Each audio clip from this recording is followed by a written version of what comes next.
सामाजिक गणमाध्यम जहाँ हाथ में मोबाइल अच्छी सी हकदार कहवाई किए कौन कह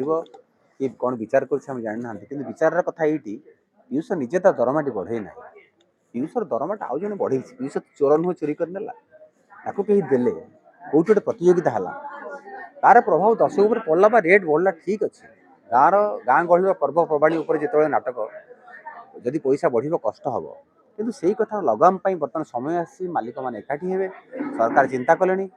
जे से माने भी इनकम टैक्स दिंतु से माने भी माने सब आईन कानून परिचालित हूँ नाटक भल हो कहबानी कहीं कहबानी जे आगु नाटक कथा शुणी लोक आसुले एबे कलाकार टी कथा शुणी आसुछन्ति से कलाकार केमिति भाइराल होउछि वर्तमान समय कौन आपण मैंने भल जानते बर्तमान मनोरंजन ठू आरंभ कर खबर जाए सब हाथ पापुल मोबाइल रे राति अधरे एका एका देखिले आम जो खबर खुशी देला सी भाइराल है तार टीआरपी बढ़ला किंतु से जगार दर्शक टे आशा कर गोटे भल नाटक देखिए जेहेतु से कथा घटू ना कलाकार टी कौन करुच्ची निजक केमिति केमिति सोशल मीडिया प्रचार प्रसार कर भाइराल कर निज आड़ को लोक मान टाणुची एवं सी ता भर निजर फायदा दौर निजर दरमा बढ़ाऊँगी निजे अन्य मानक असुविधा पकाउछि दर्शक मान दरमा पैसा टिकेट पैसा बढ़ुची यही सब कथा हूँ गोटे चरित्र को आम राति सारा देखुचे अन्य चरित्र भल दक्ष चरित्र थी बाहर ना 18टी सीन गोटे कलाकार 12टी सीन करुचे आउ दक्ष कलाकार अच्छा 3टी सीन मिलूना खाली इम्बालांस हो जाए कौन कहे निहाती आम गोटे स्रोतर विपरीत मुहर जाऊँ क्या बर्तमान सामाजिक नाटक आउ यात्रा अश्लीलता द्विअर्थबोधक संलाप यही कथार जो होहाला अच्छी ता भर गोटे ऐतिहासिक कहानी ताकू नहीं साहस करवा एवं लोक खुशी कर जो दायित्व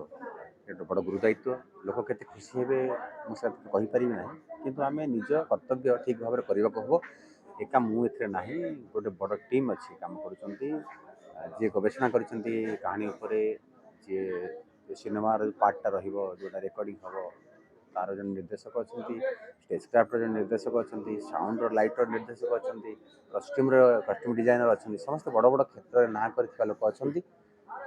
बहुत साधारण नाटक तो बहुत पैसा खर्च हो नाटक हो अनेक कथा अच्छी जहाँ सिक्रेट मुझे कहूनी लोक देखिए से कथा सब घट आशा लोक मान सर गत किसी वर्ष हम देखु कि नाटक तो भल हो लोक नाटक ना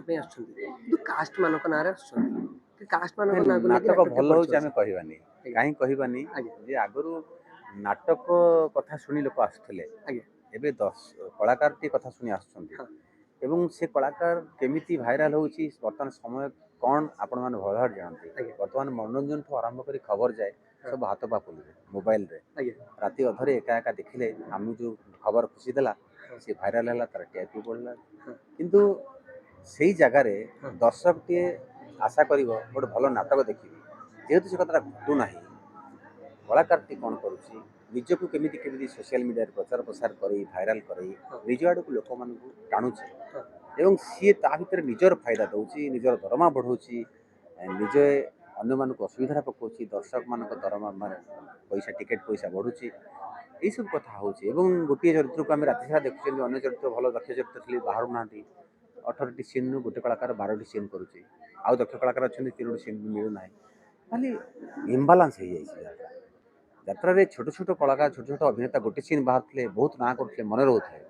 आगु आप देखुए अंध देश दर्पण देखी मझुनय घर कन्यादान महापूर्ण बड़ बड़ नाटक कालजयी नाटक 10 वर्ष 15 वर्ष चली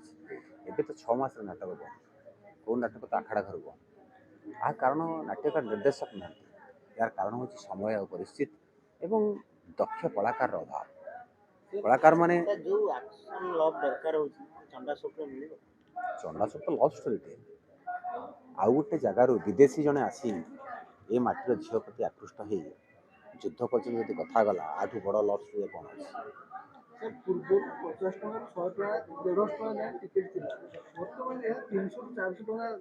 तीन शह पूर्व 2 टंका आलू था 40 टंका पूर्वर आम 200 टकर पैंट सार्ट पिंधि पारे एवं 3000 टंका पड़ी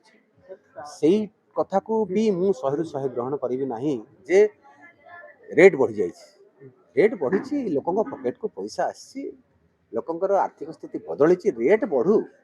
मु भल पैसा दे भल जिनिस पाइबा दरकार मु भल पैसा दे भल मनोरंजन पाइबी मु ग्राहक हेबी କିନ୍ତୁ ମୁଁ ଦର୍ଶକ ଦେବତା ହେଇ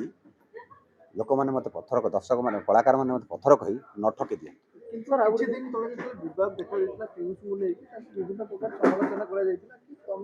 ତମ ରେଟ୍ ନିଜର ବଢ଼ଉଛନ୍ତି ଆମେ ଏତେ ଟଙ୍କା ଦେଇକି ଦେଖୁଛୁ। ସୋସିଆଲ ମିଡ଼ିଆରେ ଟ୍ରୋଲ୍ ଦେଖିବାକୁ ମିଳିଥିଲା ଯୋଉଟାକି ପିୟୁଷ କହିଥିଲେ। ସାମାଜିକ ଗଣମାଧ୍ୟମ ଯାହା ହାତରେ ମୋବାଇଲ ଅଛି ସିଏ ହକଦାର କହିବା ପାଇଁ। କିଏ କ'ଣ କହିବ କିଏ କ'ଣ ବିଚାର କରୁଛି ଆମେ ଜାଣିନାହାନ୍ତି, କିନ୍ତୁ ବିଚାରର କଥା ଏଇଠି ପିୟୁଷ ନିଜେ ତା ଦରମାଟି ବଢ଼େଇ ନାହିଁ। ପିୟୁଷର ଦରମାଟା ଆଉ ଜଣେ ବଢ଼େଇଛି। ପିୟୁଷ ଚୋର ନୁହେଁ ଚୋରି କରିନେଲା, ତାକୁ କେହି ଦେଲେ, କେଉଁଠି ଗୋଟେ ପ୍ରତିଯୋଗିତା ହେଲା, ତାର ପ୍ରଭାବ ଦର୍ଶକ ଉପରେ ପଡ଼ିଲା ବା ରେଟ୍ ବଢ଼ିଲା, ଠିକ୍ ଅଛି। ଗାଁ ଗହଳିର ପର୍ବପର୍ବାଣୀ ଉପରେ ଯେତେବେଳେ ନାଟକ ଯଦି ପଇସା ବଢ଼ିବ କଷ୍ଟ ହେବ, କିନ୍ତୁ ସେଇ କଥା ଲଗାମ ପାଇଁ ବର୍ତ୍ତମାନ ସମୟ ଆସିଛି। ମାଲିକମାନେ ଏକାଠି ହେବେ, ସରକାର ଚିନ୍ତା କଲେଣି ଯେ ସେମାନେ ବି ଇନକମ୍ ଟ୍ୟାକ୍ସ ଦିଅନ୍ତୁ, ସେମାନେ ବି ମାନେ ସବୁ ଆଇନ କାନୁନ ପରିସରଭୁକ୍ତ ହୁଅନ୍ତୁ। ସମସ୍ତଙ୍କର ରେଟ୍ ବଢିଛି, ପିୟୁଷ କ'ଣ ପାଇଁ ଏତେ ସମାଲୋଚନା କରାଯାଉଛି? ପିୟୁଷ ଭାଇରାଲ ହେଇଛି ବୋଲି ସମସ୍ତେ ମୁଁ ସୋସିଆଲ ମିଡ଼ିଆରେ ଶୁଣୁଛି ଯେ ପିୟୁଷ ଯେ ଏକା ଜଣେ ଦକ୍ଷ କଳାକାର, ଆଉ ସେ କଳାକାର ନାହାନ୍ତି। ବହୁତ ଦକ୍ଷ କଳାକାର ଅଛନ୍ତି ଯାହାଙ୍କ ସାମ୍ନାରେ ପିୟୁଷ ଅଭିନୟ ବି କରିପାରିବ ନାହିଁ, କିନ୍ତୁ ପିୟୁଷ ଆଜି ଦିନରେ ବହୁତ ରେଟ୍ରେ ବିକ୍ରି ହେଉଛି ଏବଂ ଭାଇରାଲ। ତାମାନେ ପିୟୁଷକୁ ଆମେ ଯୋଗ୍ୟ କଳାକାର କହିବା ନା, ତାର ପଇସା ବଢ଼ିଛି। ମୋ ଗହିର ବାଟେ ରାସ୍ତା ଗଲେ ତା କଡ଼ରେ ଥିବା ଜମିର ମୂଲ୍ୟ ବଢ଼ିବ,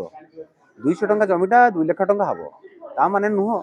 ଯେ କୌଣସି କାରଣରୁ ଯଦି ସେ ଭାଇରାଲ ହେଇଛି ତା ରେଟ୍ ବଢ଼ିଛି, ତା ମାନେ ନୁହଁ ଯେ ସେ ଦକ୍ଷ କଳାକାର। କିନ୍ତୁ ଆମେ ଦେଖିବା ପିୟୁଷ ଯେତେବେଳେ 70 ଲକ୍ଷ ପର୍ଯ୍ୟନ୍ତ ପାଉଛନ୍ତି, କିଛି କଳାକାର ଅଛନ୍ତି ଯେ 1000 ଟଙ୍କା ବି ପାଉନାହାନ୍ତି। ନାଇଁ, ସେମିତି ନାହିଁ, ଆଜି ଦିନରେ ସେମିତି ନାହିଁ।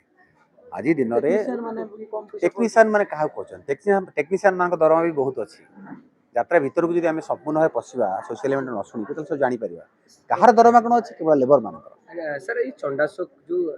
ନାଟକଟି ରହିଛି କାହା ପରିଚୟରେ ପରିଚିତ ହବ? ନିଜ ନାଁରେ ନା କୌଣସି କାଷ୍ଟ ନାଁରେ ନା ନିଜ ଷ୍ଟୋରି ନାଁରେ? ଚଣ୍ଡାଶୋକ ନିଜ ନାଁରେ ନାଟକ ପରିଚିତ ହେବ, ଧଉଳି ଗଣନାଟ୍ୟର ନାଟକ ଚଣ୍ଡାଶୋକ। ଏମିତି କିଛି ଡାଇଲଗ ସାର୍ ଯଦି ଆପଣ କହିବାକୁ ନାଇଁ, ଚାହିଁବେ? ଆରମ୍ଭ ହେଉଛି ଯେହେତୁ ଆମେ ଡାଇଲଗକୁ ଯାଇନୁ, କାହାଣୀ ତିଆରି ହେଇଛି, ସିକ୍ୱେନ୍ସ ତିଆରି ହେଇଛି, ଗୀତ ହେଇଗଲାଣି, ଗୀତ ରେକର୍ଡିଂ ସରିଗଲାଣି। ଗୀତ ବି ଆପଣମାନେ ଚାହିଁଲେ ଶୁଣିପାରିବେ ବା କପି ନେଇପାରିବେ, କିନ୍ତୁ ସଂଳାପ ଯେ ଆମେ ଯାଇନୁ, ସଂଳାପ ଲେଖା ହେଇନି। ଓକେ।